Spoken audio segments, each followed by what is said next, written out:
આજીવન કેદની સજા ભોગવી રહેલ અને પેરોલ જમ્પ કરેલ આરોપીની આખરે વલસાડથી ધરપકડ કરી લેવામાં આવી છે. સુરત શહેર ક્રાઇમ બ્રાન્ચે વર્ષ 2004માં મિત્રની હત્યાના ગુનામાં આજીવન કેદની સજા ભોગવી રહેલા એક કેદીને વલસાડના વાપી રેલવે સ્ટેશન નજીકથી ઝડપી પાડ્યો છે.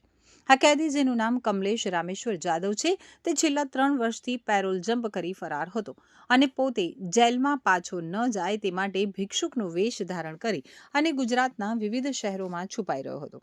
તો આરોપી કમલેશ જાદવને વર્ષ 2007માં દમણના એક હત્યા કેસમાં આજીવન કેદની સજા થઈ હતી. તે સુરતની લાજપોર મધ્યસ્થ જેલમાં સજા ભોગવી રહ્યો હતો.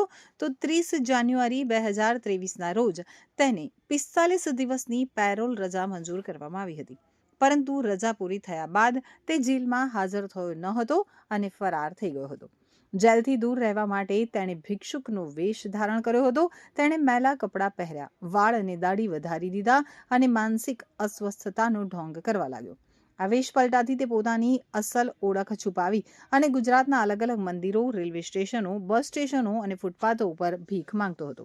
તે કોઈ એક જગ્યાએ સ્થિર રહેતો ન હતો, પરંતુ બસ અને ટ્રેનોમાં મુસાફરી કરી અને ભીખ માંગવાનું ચાલુ રાખતો હતો.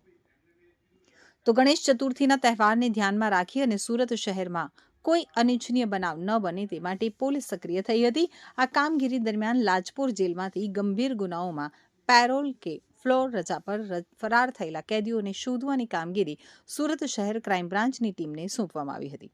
તો લગભગ 8 મહિનાથી ક્રાઇમ બ્રાન્ચ નાસ્તા ફરતા સ્ક્વોડ આ કેદીને શોધી રહી હતી. પોલીસને આરોપી વિશે મેન્યુઅલ વર્કઆઉટ અને બાતમીદારો પાસેથી માહિતી મળી હતી. આખરે પોલીસને બાતમી મળી કે આરોપી કમલેશ જાદવ વાપી રેલવે સ્ટેશન નજીક જોવા મળ્યો હતો.